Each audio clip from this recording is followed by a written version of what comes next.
Hi, y'all. I'm Rachelle Hampton. I'm a staff writer at Slate. I'm so excited to welcome y'all to a Bachelor Spectacle Live, a Slate Live event moderated by Mariah Smith, who I'll let take it from here. Hi, everyone. I'm Mariah Smith. I am a writer, comedian, producer, and the host of Neon Hum's podcast, Spectacle, an unscripted history of reality TV. And you can listen to it on Apple Podcasts or wherever you get your podcasts. And today I'm joined by a fantastic panel of reality TV experts, stands, whatever word you want to use. And we're virtually together to discuss the notable moments of this season of The Bachelor and all things Bachelor Nation. And while we're going through this event, just a reminder, or I guess not a reminder, I'm telling you for the first time, just to let you know, you can submit questions that we will answer throughout the event, and make sure to stay tuned for a trivia game where you can win a We Vibe product, because in addition to The Bachelor, we're talking sexual liberation and how that show sort of suppresses it. So let's dive right in. I'll introduce my guests. First, we have Amy Kaufman. She is an LA Times staff writer and author of the New York Times bestselling book, Bachelor Nation. We have Rachelle Hampton, who you met at the beginning of the show, who is a Slate staff writer and my co-host today. And we have Brian Moylan, who is a Vulture writer and the author of The Housewives, the real story behind the Real Housewives. Welcome, everyone. Thank you for Thanks having for me. having us. Awesome. So let's discuss this season of The Bachelor, or more specifically, the most recent episodes of The Bachelor. Last night we had After the Final Rose, and before that we had a very high intensity episode of Hometown. So what did you all think of these past couple of episodes?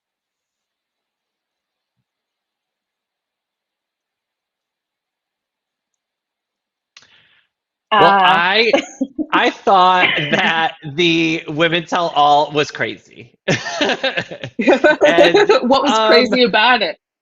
I just couldn't believe that it was basically a bunch of white women complaining that the internet was mean to them after they were mean to women of color. And just it all just seemed nuts to me that Victoria's on there talking to Ryan and equating her pain with being made fun of on the internet with her calling Ryan a hoe and a slut and whatever else she said about her. And yeah, it just seemed like, I mean, I've watched a lot of Real Housewives reunions in my day, and this seemed like the most acrimonious room I have ever witnessed, like on reality television. Wow, that is That's a a bold strong claim, and statement. I'm here for it. Yeah.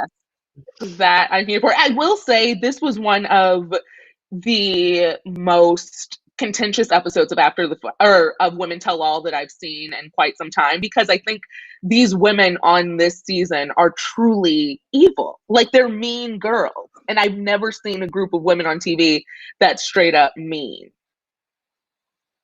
yeah, it's interesting. I felt like the only person I felt a little bit of sympathy for was, oh my gosh, I can't even remember her name, the blonde girl who called the other girl an escort. Yes. Anna? Like, Oh yeah, she Anna. you felt seemed, sympathy Anna, for her. she, I somehow actually like bought her remorse just because like it actually from the second like it was on the show, like she's felt bad about it for a long time. Um, I don't know. They all suck.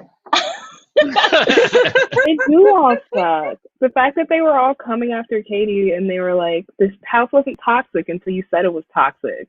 And it's like, that's not how toxicity works. Exactly, and do Katie is the most level-headed one. Hmm. do we include Katie in the sucking? I don't. Yes. Wow. Okay, so we have to hear both Ooh. sides. Go ahead, Rachel. I really like Katie. I feel like she came in strong. Her vibrator bit definitely, I think by the 30-minute mark of the first episode, I was like, all right, cool, we're done with this. But I think by the time she left, I was just like, she seems to actually just care about whether or not the house has good vibes. And which that was an unnecessary pun. But she like genuine to me. And when she brought it up to Matt, when she didn't name anybody, I thought that was probably the smartest choice she could have made, where she was just like, you just need to address that this is happening. But I am really interested to hear Amy's opinion. I mean, I think my feelings are stronger because I heard initially that she was like being considered for the Bachelorette. And I was like, just because she's the least bad of a really bad group does not mean, I don't even think she is the least bad, but one of the lesser evil people does not mean she's like worthy of match material. And like, then when she was in the hot seat last night and they were trying to sell the fact that she had this connection with Madam was like legitimately distraught. I was like, girl, you never were. I'm sorry. I believe the other women who were like, you knew you didn't really have a chance. So all your only move was to like throw us under the bus. Wow, that is a fair point. Well, I thought one of the most interesting moments of the night was when she was talking about this kind of like online backlash that everyone's getting, and she was saying that, oh, this is just your karma, and she said that to, you know, all the women as a whole, and Chelsea said, well, I don't think that's true for all of us. And the kind of unwritten or unsaid thing she was saying is that some people like Victoria were getting backlash for being an asshole to people on television, and some people like Chelsea were probably getting backlash just for being women of color who were on a television show. And so I think it is interesting to see, you know, how the public is reacting to people. But when Katie lumped them all into one group like that without differentiating, I thought it was a little bit faulty. But I will say I like Katie too. Yes, she grew on me. I will say I wasn't a fan of her out the gate, but noticing how sinister the rest of the gals were, I'm like, okay, I guess I have to sort of root for this one who has no connection to Matt, who is basically the town crier of like what's happening in the house. But it really is, it's unfortunate that she had to become one of our heroes out of the season. And just a reminder to everyone, please submit your questions about what we're discussing or anything that you want us to touch on, and we will hit that. Any other thoughts about this season or the last few episodes, especially the hometowns, which are, Brian, you don't know this, it's quite different than what they typically do because they usually are, you know, traversing the country to different hometowns. This season, they just brought, you know, a few key players to a hotel room. And ate Canadian bacon. Yes. Yeah. And very looking poutine. Oh my gross. God. It looked disgusting. It's like, that's why you should never photograph food unless you're a food stylist. Hours. Yeah. Now, let's sort of segue into Matt's season overall. What do we think of him as our Bachelor? He was so boring. Oh, right. I mean, shaking her head. Yeah. It sucks that like he was hot all of this until he grew a beard. You know what? I actually prefer him agree with to the disagree, beard. man. Yeah. Yeah. The beard. Oh my God, the beard works. Oh my God, I hate that beard so much. It just needs Same. like a little shaping, maybe. Yeah, I think the shaping was bad, and I think they put too much beard oil in it. It was like distressingly shiny. I think that I wish he had more hair on top to sort of like to even it out. Yeah. That's a good point. Yeah. But overall, like Matt, my feeling is that it really sucks that all of this stuff that is happening, I'm sure we'll get into in Bachelor world, is happening during his season. And it's kind of hard to separate the fact that like, he's just not really a good Bachelor no matter what. Like, he's just bland. And like, I don't care how hot someone is. You know, he cannot hold an interesting convo. Like, I would not want to be on that show. So when they're talking about how great he is, like, I really don't buy in, like, more than ever, because I'm just like, what, why you want to be with him other than that he's hot? Like, I don't understand. And I really felt that this year. I don't know. Do you guys think he's like one of the most boring Bachelors ever? Yes. I would have to say that there were more boring bachelors to me. Like, let's just take a Colton, for instance. Like, he has minimal personality. In addition to him, I would say a Peter. But my biggest issue is Matt. Matt is our first Black bachelor. Peter, Colton, go we for need it. more. We need more than a pilot, we need more personality than just being a pilot and having sex in a windmill. But I feel that Matt, as we can touch on, is our first Black bachelor. And my biggest issue is like with Tayshia's season, she was open to the men bringing in issues that were happening in the outside world, like the very real race war that we're a part of.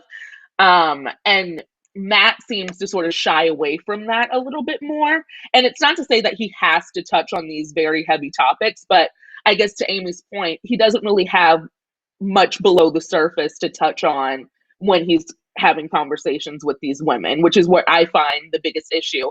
And also that his eyes are always open when he kisses. That is just creepy. Oh, I also hate the way he kisses. It's like he's trying to put like his mouth over like their mouth. Yes. Like,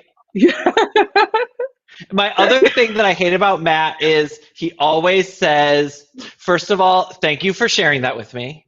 Like anytime anybody says anything, first of all, thank you for sharing that with me. It's like he's a kindergarten teacher. It's like, talk to me like I'm a, like, I don't know. It seemed, I don't know. It seemed like he was trying to be like too nurturing to everybody at the expense of his being at all interesting.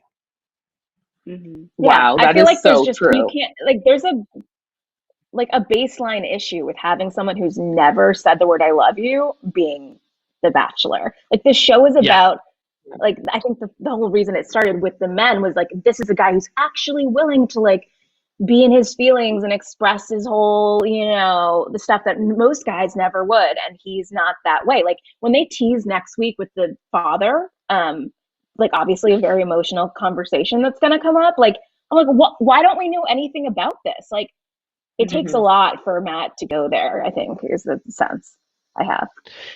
Do you think any of this, like, I listened to the Spectacle episode about the sort of history of the past, Black leads on The Bachelor. Do you think there was any reticence by the producers to include these discussions about race or more deeper topics? I feel like probably not, because they touched on it in Tayshia's season and had lengthy conversations about it and seemed to be wanting to show that they're, up to the challenge, which we clearly have seen that they unfortunately are not. But my thing too is like, are we holding Matt to a higher standard because he's the first Black bachelor? And there have been tons of boring men in the past who have held this position. So it's nice that they got another boring man who just happens to be Black, because we deserve that too. We deserve to be boring on television. But there are so many layers to it that I think that The Bachelor and Matt, especially as an outsider, he was not a part of Bachelor Nation before, finding his footing. That's difficult for him to sort of blend both of those truths together. Yeah, I think he just handled the show poorly, which was also part of why I didn't like him. Like, he could have been boring, but I think him not being having been on the other side meant that he didn't necessarily handle situations the best way that he could have. Like the Sarah situation where he like went up to comfort her at the beginning of somebody else's date is something that if you were on the other side of that, you probably wouldn't have done that. Like, you would have picked a different time to have that conversation. And I feel like he kind of kept making those missteps, which again aren't necessarily his fault because he was chosen without having ever been on the show. But combined with like his boringness and just like how bad he was at managing like the women in the house, I was just like, this is not fun to watch. Well, what do we think of the come to Jesus moment, the reckoning that's happening with the Bachelor Nation now, considering the Rachelle antebellum parties, and the Chris Harrison's very unfortunate turn on ET that has made him now step down. But what do we think about all of that and how it relates to Bachelor Nation? I mean, they drove Rachel Lindsay. Oh, sorry. I was going to say they drove Rachel Lindsay off Instagram. Like, she's been the target of so much hate over the past, 3 days because of that Chris Harrison interview. They're blaming her for the situation versus him being dumb. Like, what's wild about not only him saying that, but is that he's been media trained for so long. Like, at the very least, if you're going to be racist, you should be media trained enough to know not what to say in a situation like that. And so the fact that he said that, but it's Rachel Lindsay who's being bullied off of social media, shows what the Bachelor Nation actually cares about. Right. Yeah, I totally agree with you. And also in terms of just the viewing experience, I've already been less and less interested in The Bachelor as the seasons go by, and a lot of that does have to do with the outside controversies that the franchise has faced, starting from Bachelor in Paradise, Corinne and DeMario year, with the questionable sexual harassment and assault that they just never really addressed. Forward, it's just been so problematic. And last night when they started the Women Tell All, and they had that previously recorded on February 4th, to acknowledge why Chris was still hosting this. The outside scandal has so eclipsed the viewing experience for me. It's not fun. I don't know why I am justifying to other people, especially in the pandemic. I used to watch it with friends and that was fun. But it's why am I fighting to watch a show that's so shitty to so many people? Right. Yeah. As a newcomer, Brian, how do you feel about it?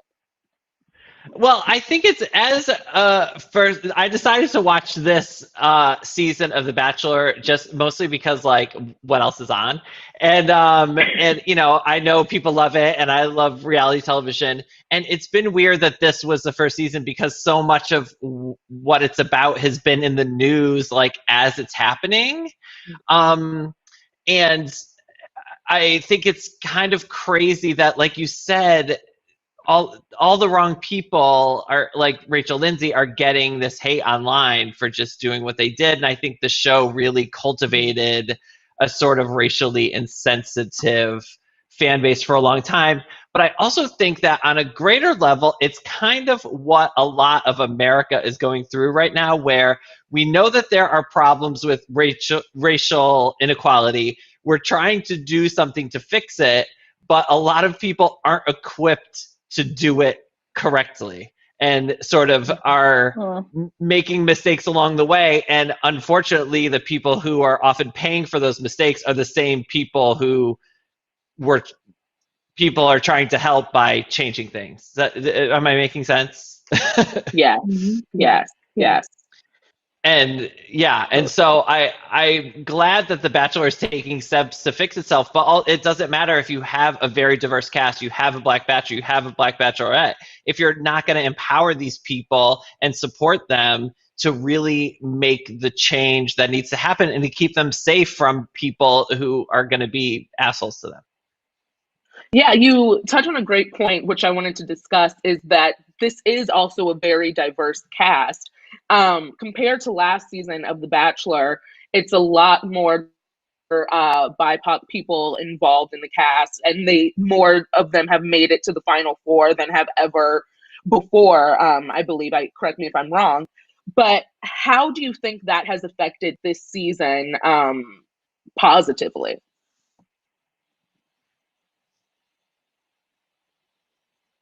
I think it's shown that most of all, you can do it and people will still watch it. You can have a black bachelor, you can have a diverse cast, and it'll still get ratings. I mean, though granted, some of the things that has brought along with that are bad, but also I think from a standpoint going forward is if you want a pool of future bachelors and bachelorettes of color, that means you need to put them on the show in the first place. And so I don't know that there's really a future Bachelorette maybe amongst this cast, but at least there are more options so that in the future we don't have to go and find a Matt, outside of it who's then going to be shitty. I mean, what's kind of wild about Matt's casting is that I think that the last season of The Bachelorette with Tayshia actually handled this a lot better, even though the casting wasn't nearly as diverse. Like, Ivan was amazing. Yeah. Riley was amazing. And I just feel like I understand why they cast Matt in the middle of all like the racial reckoning in June, but it's kind of like if they had just waited, they would have had a better candidate. Right. And it's almost like they don't trust themselves in a way. Exactly. Like they thought that they needed to reach outside of the bucket, which then it's like, then that shows that you have a problem. And if you didn't have like enough men of color, in your sort of knapsack of people to choose from, again, it shows very clearly that you have a huge problem. Mm-hmm. And they did have people. Like they did have. Yeah. Sorry, they had Mike. No, go on. They had who was the guy who was like Kenny, the wrestler? Mm-hmm. Yes. Wrestler? Like there were like a lot of people Kenny. who had a lot of fan support. Yeah. And I know like Matt, yes, I guess he's like super hot or whatever, like his body is perfection, but like just because he's friends with Tyler Cameron and Hannah, like they think that I mean, then they kept saying like, oh, we cast him on Claire's season, so he was technically gonna be in the Bachelor world. It's like, no, the reason you look to him, I think, is sketchy. Yeah. And speaking of sketchy, I want to sort of pivot. What do we make? I know we haven't gotten to fantasy suites yet this season, but what do we make of how looked down upon premarital sex is on the show? Like, we've had people like Hannah who have been slut shamed. We had a slut shaming incident this season with the blonde woman calling the brunette woman an escort. It's all very, like, it's a ripple effect almost. It's like, it's craziness. So what do we make of the way that sex and sexuality is treated on The Bachelor, Bachelorette? I mean, as a homosexual man, I would have had sex with all 30 of them. Like that night, like out of the limo, it's like, all right, everyone, clothes off. So, I just think it's crazy in general, like that. I mean, could you imagine marrying someone without having sex with them? Like that seems, I mean, I guess there are plenty of people that do it. I mean, good on them, but it just seems wild to me that they treat it like it's some weird taboo.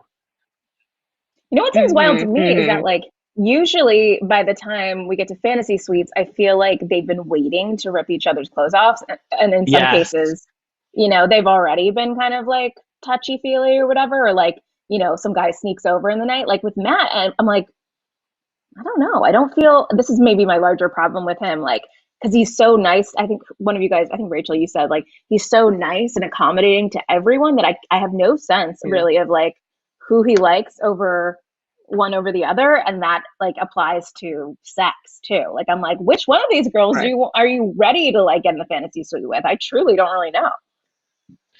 It literally wasn't until the bloopers last night where he like popped a boner in the hot tub with Serena, where I was like, oh.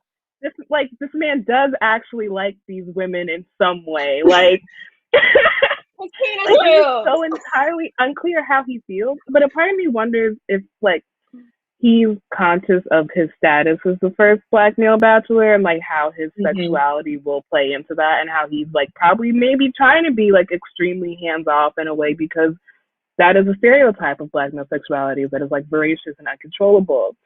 And so I don't know how much of that is just like him being extremely like PR safe, or is just him not, that's just personality. Well, and that's the thing I really found weird about this season, is that I do believe that you can fall in love on one of these reality shows, but I don't believe any of his connections with these women. Like, it seems like so much of this of the season was like girl drama, that stunt with what's her name showing up out of the blue, you know, like all this craziness. And so instead of, and it's supposed to be about like them, you know, his connection with these women, and I don't feel like anything between any of them. Yeah, I feel like we get it, unfortunately, the most with Rachel, the racist. And that is like, that to me is stomach turning. But we do have an audience question from Megan Stark, and she's taking us back to Hannah Brown's season. Do we think that Hannah was treated unfairly during the famous windmill experience? For those who, for Brian, for you, she had sex in a windmill with Pilot Pete 4 times, I believe, and 3 times. And okay, fully endorsed. Fully endorsed. Yeah, fully endorsed. But some of the men on her season, namely Luke, said that Jesus frowned upon her, but she famously said, I'm going to misquote, that Jesus still loves her despite the fact that she had sex in a windmill and slept with other men. So do we think Hannah was treated fairly? I'm going to go and say absolutely not. She was not. Yeah, but by who? Like only by Luke, who is like has strong religious convictions, and she really like strongly called him out. And then I feel like that whole season she got a lot of coverage for being like such a strong sex positive bachelorette. Like I didn't see a lot of public backlash to her having sex in the windmill. In fact, I feel like the windmill became like a tourist destination, but maybe. Oh my God. Yeah, that's very fair. Well, I also think it's interesting that we're seeing across, like on Survivor and American Ninja Warrior and all of these like big network reality shows, like more and more evangelical Christian types, and them like catering to that audience. And I don't know if that's a reflection of like, these are the people that are left watching network television, or like in the case of Mark Burnett, who is a big Catholic, like trying to push some kind of message. Like, I don't know what that is, but it seems there's this trend towards conservatism across the genre in these like big network shows, which I find slightly infuriating. Yeah, I would say that too. Like, it is, The Bachelor has always been quite evangelical. Like, just the idea of the fantasy suite where it's this hush hush situation where it's like, okay, you know, we don't talk about it. It's like, it may happen, it may not.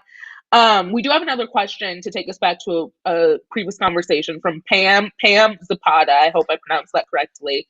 Do you think Rachel Lindsay's recent stance on the Chris Harrison issue is valid? Yes. Yes. Yeah. What's the argument against it? Yeah. Yeah, I don't think there is an argument against it because she condemns racism, and that's what we all should be doing or aspire to do.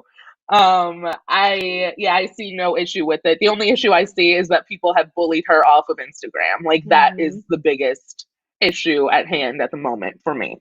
And I do think it's unfortunate that we keep teaching people not to be racist at the feet of Black people. It's like, it's not Rachel Lindsay's job to like teach Bachelor Nation and Chris Harrison not to be racist. It's like their job to figure out how to not be racist themselves. Yeah, especially after how badly Rachel Lindsay was treated on her season. Like, the shit that she put up with from the Bachelor producers, for her to have to turn around and then do unpaid labor to teach them not to be racist is crazy. Like, there's literally no reason for this to be happening. She should very happily be off doing her own thing, but she keeps getting dragged into this to like come and teach Chris Harrison, who made, again, an unforced error like on his part. Like, being racist. I know. Like, it was a mistake, and she made a mistake, and she's acknowledging that mistake. But for him to be like, it didn't mean the same thing in 2018. The Confederacy has been over since like 1868. Like, I don't really like, this is year-old debate. I don't really understand like what's going on here. Yeah. I mean, I think Rachel is kind of also stuck in like the weird limbo that a lot of contestants find themselves in after the show, which is like they hate being labeled like a bachelor, former bachelorette or bachelor participant, but there are a lot of job opportunities that can present themselves around that like clout, so to speak. So like she co-hosts the Bachelor sponsored podcast, and she has that extra correspondent job, I'm sure, mostly to comment on, you know, Bachelor related things. Although she has done like NFL commentary as well, and she has her Ringer podcast with Van Lathan, so she's like branched out. But I get like why she would feel this weird tension of like, this can literally give me some career opportunities to stay in the loop and offer my opinion, and yet I am just being like basically used by them, you know? And so it's a hard position to be in. It is hard, and I will say, recently found out that she is stepping away from the Bachelor franchise once her contract is over this, you know, season. I don't know if she re-upped, because I'm like, that's a long contract to be a part of from when you were the Bachelorette to now. I'm shocked if she re-upped her contract to stick around and teach these people about race. I think it's for the podcast, and I'm not sure if she would have a contract to do the like appearances when, for example, she like showed up on Tayshia's season or whatever. I don't think you have a contract for that. But for the podcast, yeah. Moving on and sort of back, how do we think, we see how stunted The Bachelor is with race and sexuality, but it's an odd juxtapose against Katie coming into the mansion with the vibrator. How do we think The Bachelor got to that point with all of its hush-hushness around sex and sexuality? Like, where do we think that came from? That's such a weird, like, it's always been this weird dichotomy of like, they really love to like make someone so sexual or like so chaste. Like, you remember Caitlyn came in to Chris Soules and said like, I want you to plow my field, as her getting out of the limo exit line or something. Like, it's always like, oh my goodness, this woman's leading with her sexuality, or like, she's very respectful and wants to like set a good example for her children. Like, there's no in between. It's like which makes sense. The Bachelor, they like polarities are what make drama, right? But it's kind of frustrating to see it play out that way. It is, and I never really thought about that until this season, where I'm like, oh wow, they put these women in such strict boxes that they don't quite do with the men, which is interesting because we don't ever see an overly sexualized man come in, and one who is, except for maybe Colton, on his virginity, you know, until the end of time.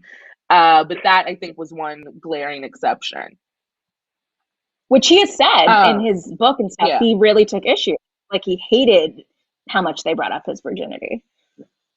Which is so odd, because they did it with Ashley I as well. And she had to get to the point after Winter Games where she finally was like, I'm keeping that private, that part of my life private.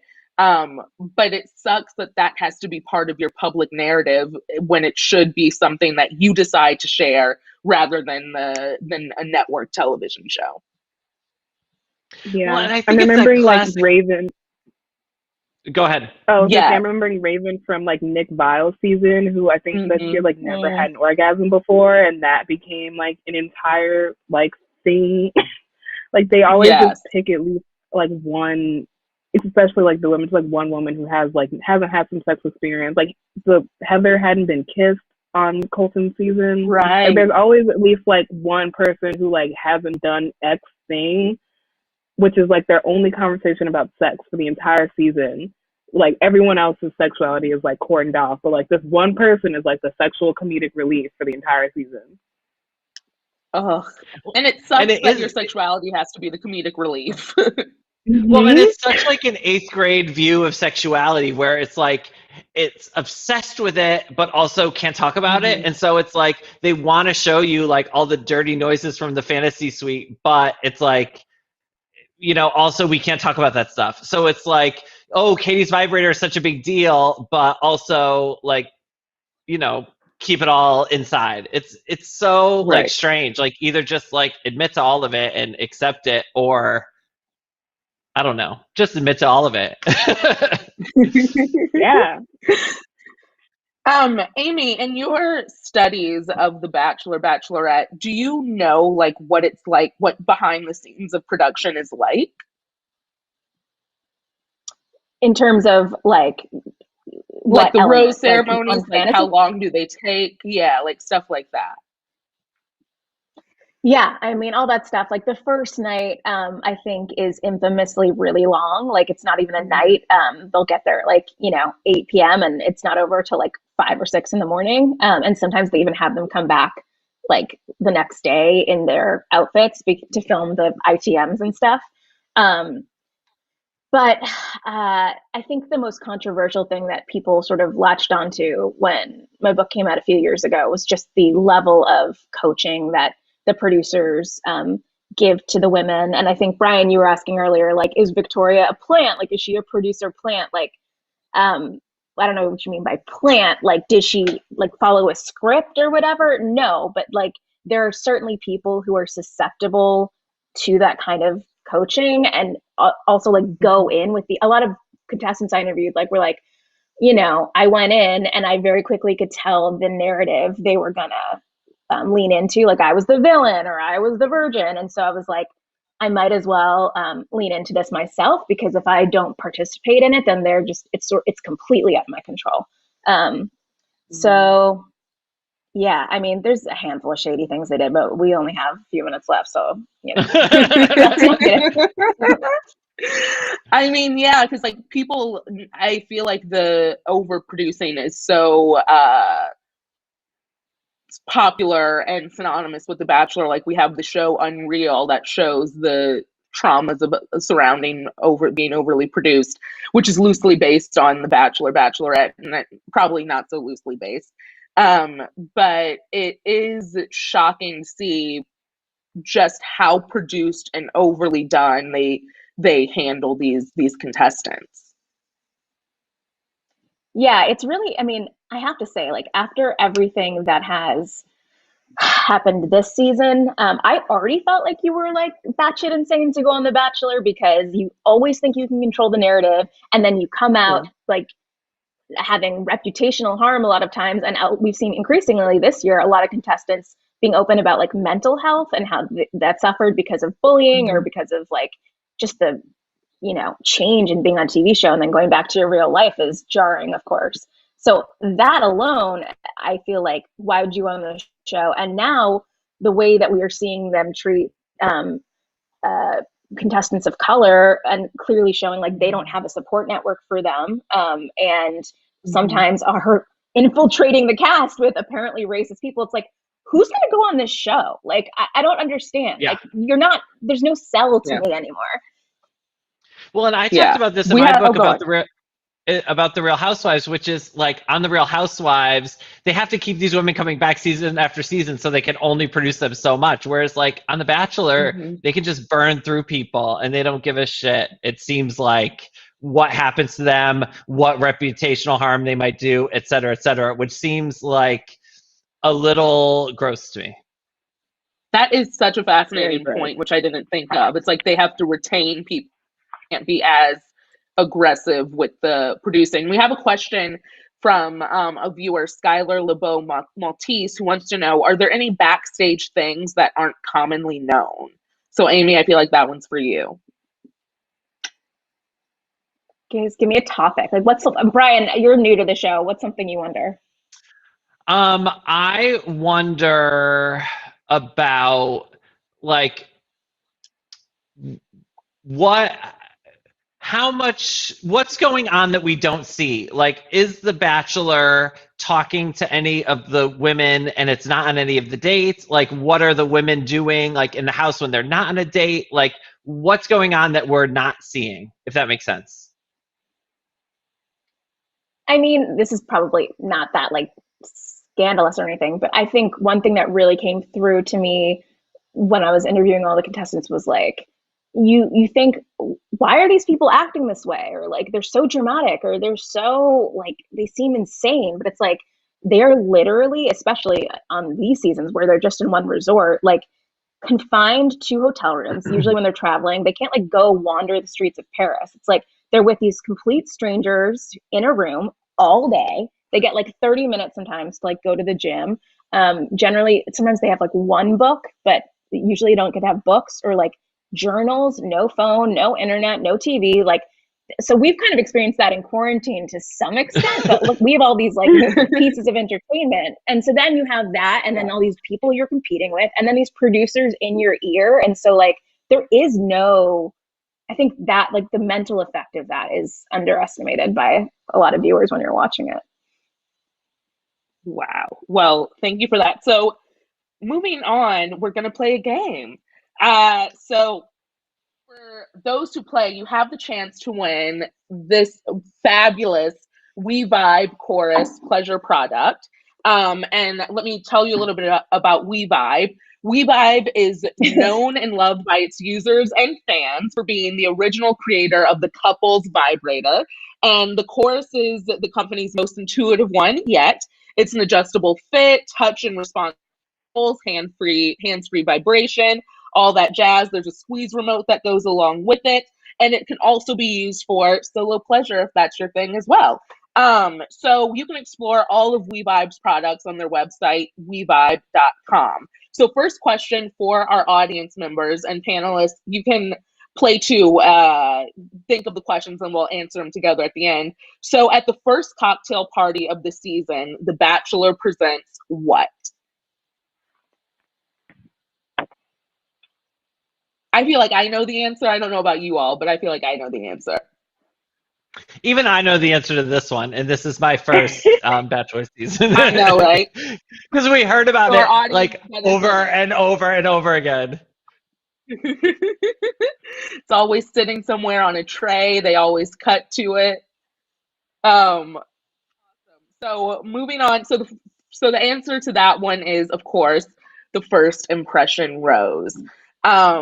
Moving on, the fantasy suite time is also known for what time in PG terms? I know we weren't so PG with the We Vibe, but now it's time to get PG.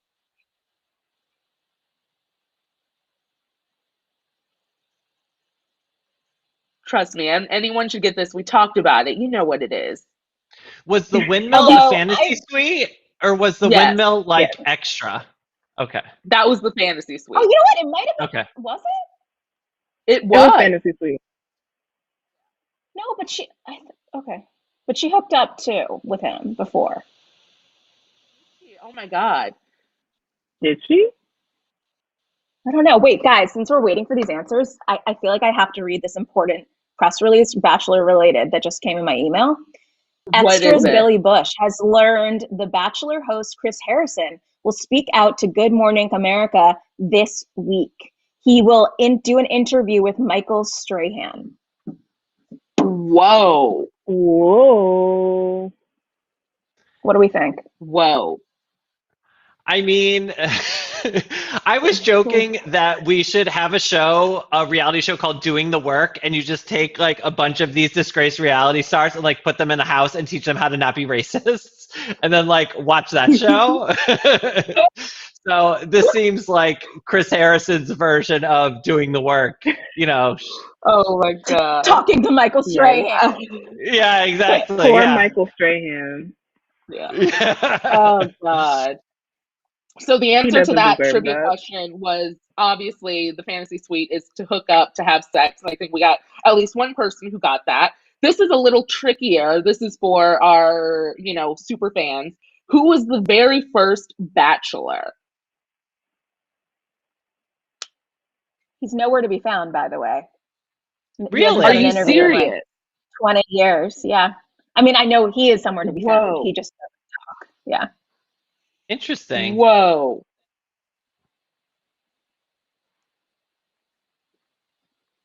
So let's see. Let's hope someone gets this one. This is a tough one, so I won't be upset if no one gets this one. He went to Harvard and Stanford, I believe. I learned about him on the Spectacle episode about The Bachelor. Yeah. All right, so we have Skylar LeBeau Maltese got it, and it's Alex Michelle. I believe it's Michelle. And who was the very first Bachelorette? This one is a little easier. This is a little easier. She's been, unlike Alex, she is, still part of the cultural zeitgeist in her own way. And still married. Still I like that married. the answer has her middle name in here. No one said I know, right?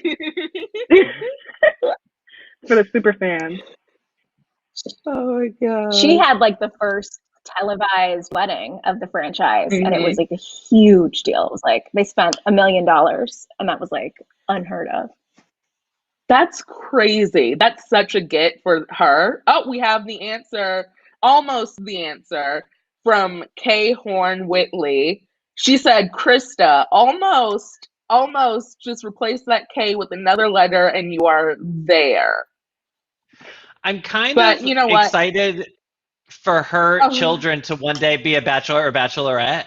Like, I think that would be amazing. That would be Ooh, cute. yes. Oh, and sorry, Kay did get it. She did get Trista. So Trista is the correct answer. Next question. What is Matt James's zodiac sign? And maybe this answers the question as to why he's so boring. Did you guys know this? I don't know his zodiac sign. I have no I idea. know the zodiac sign. If you answer What's this, you're your a real zodiac Matt sign, James Rachel? fan. I'm a Pisces. My birthday is actually on Thursday. Happy birthday! Oh, happy early birthday. Thank you. Oh my God. All right. So the answer to this is Sagittarius. And if you got that or any of the other questions, we will up. So Fabiola got it. Awesome. So let's whoever won this round of questions, you will be sent a chorus, a We Vibe chorus. So someone on our team will reach out to you via DM and you'll get one of these handy ones in the mail. So what do we think, guys, about the possibility of there being a queer bachelor or bachelorette?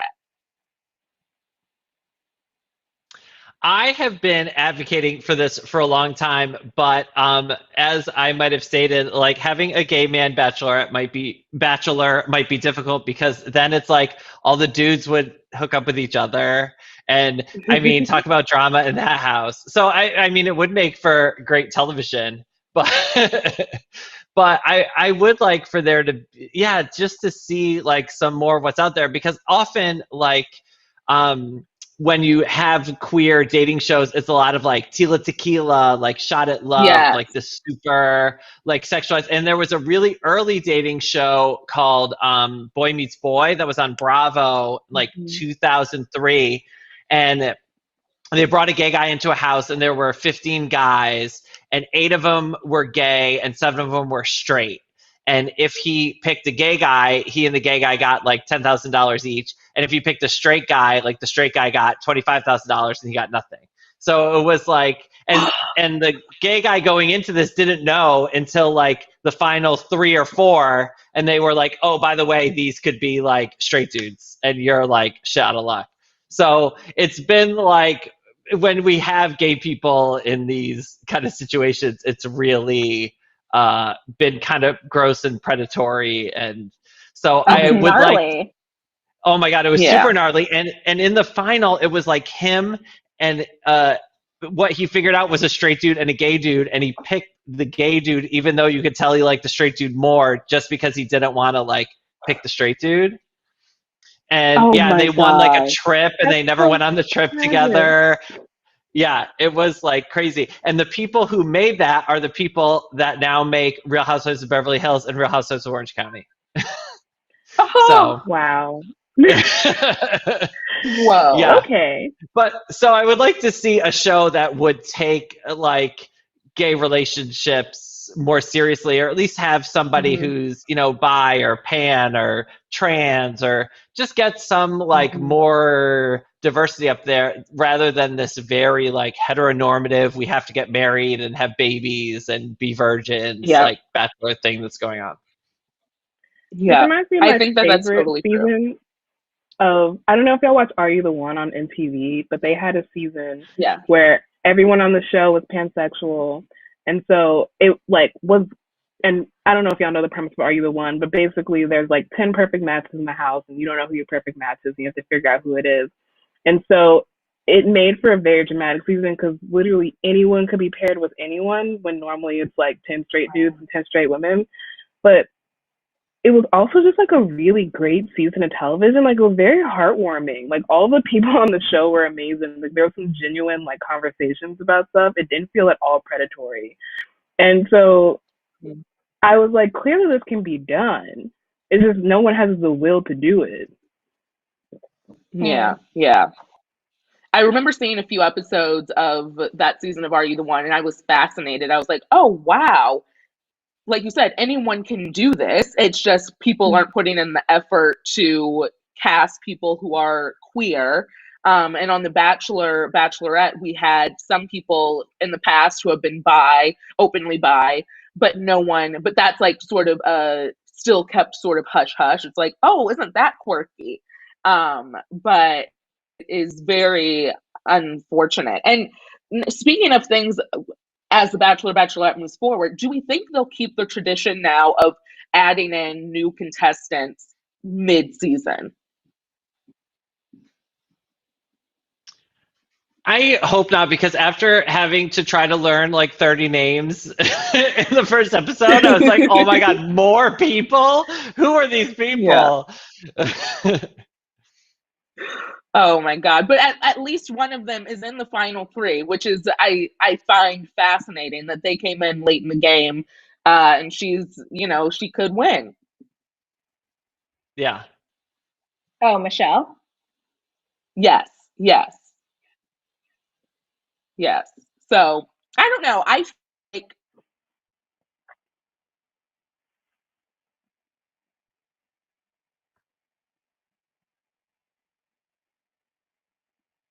I think Mariah's frozen. Oh. Mariah's she was frozen, so moved by her thoughts about. Oh, she's back, I think. But I don't know if they'll keep the adding people in. I kind of hope they do because it does kind of amp up the drama in a way that like the mid-season slump can be annoying. But I do think once they can start traveling again, that they don't have to worry about that. Like I do think that adding people in has just been a way to get over the fact that they can't go anywhere.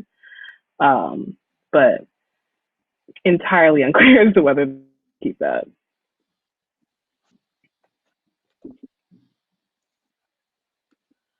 Yes.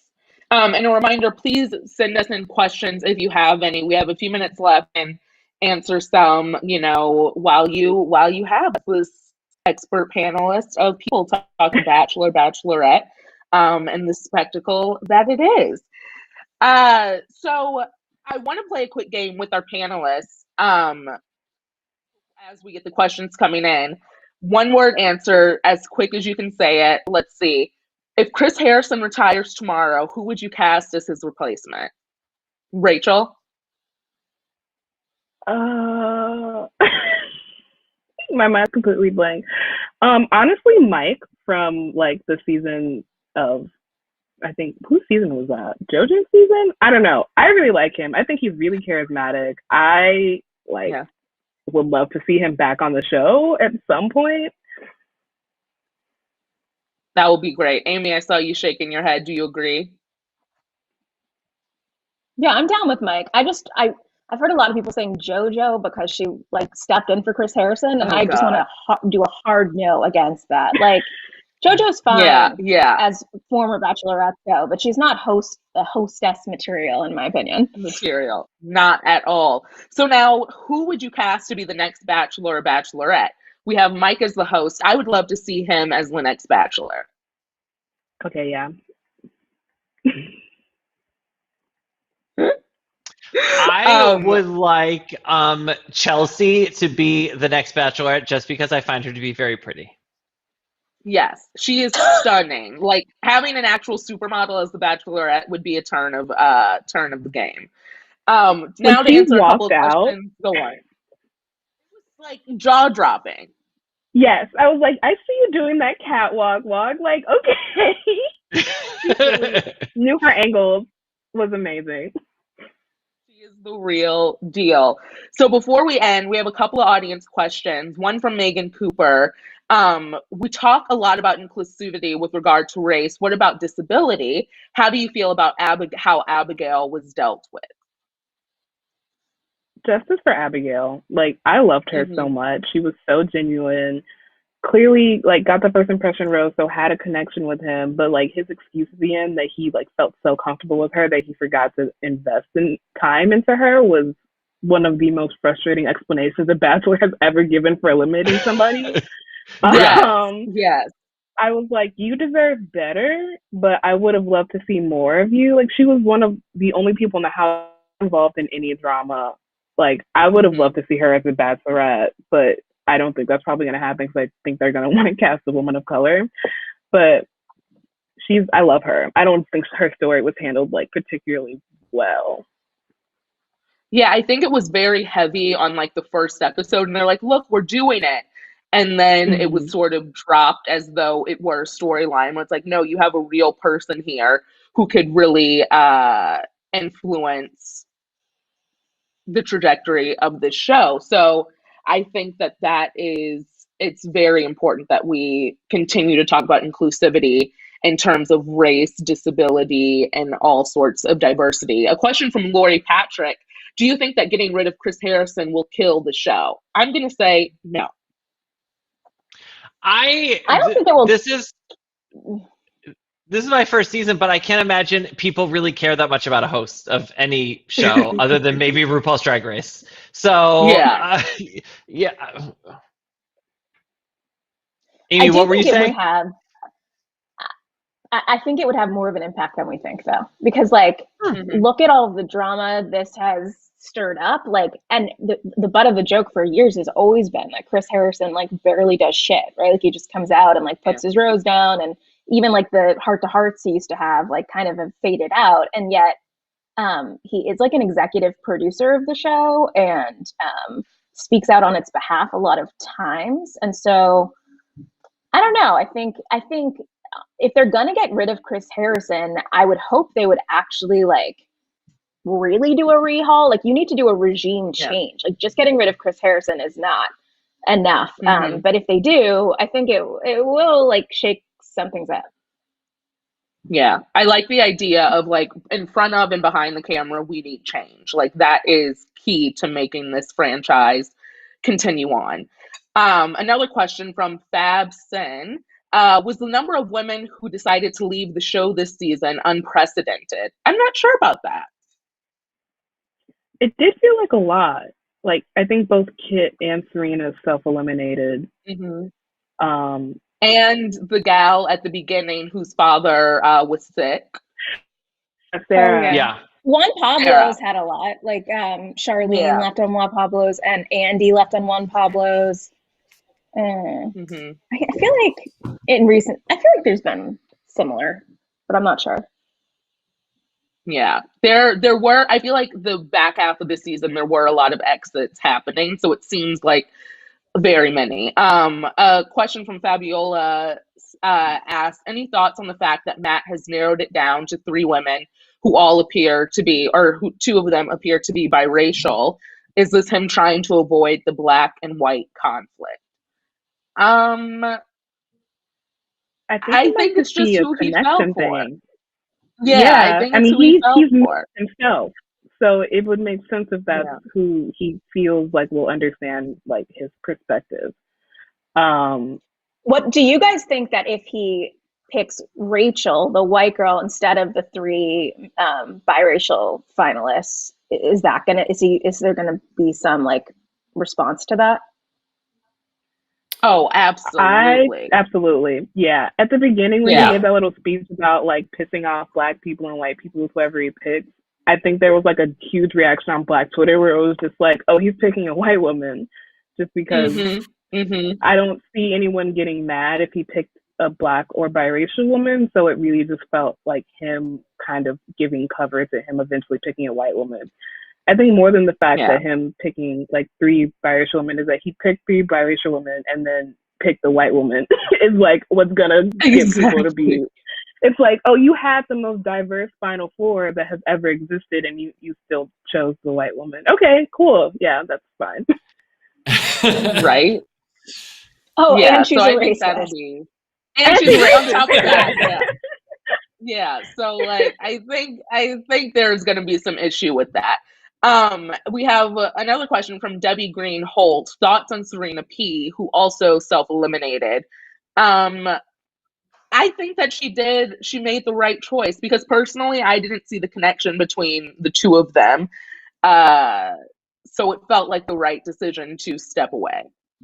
Their yoga date was one of the cringiest things I have ever seen. Where, yeah, he kept trying to make out with her, and she was like, "I don't want to be here," and yeah. Oh, it was brutal. I was like, girl, I don't care if you're like averse to PDA. Like, he is trying to like put his hand on your shoulder and you're shuddering. Like, there's a problem. Exactly. Yeah. Exactly. It's like we just need a little bit more time. Yeah.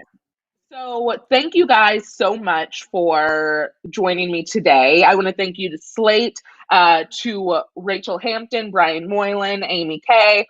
And I hope that you guys like and subscribe to Spectacle, the podcast, anywhere you get your podcasts. It's Spectacle, an unscripted history of reality TV. And and it covers all the amazing moments in reality TV, similar to what we've done here today. And I hope you all have a great rest of your day. Thank you all for joining me. Bye.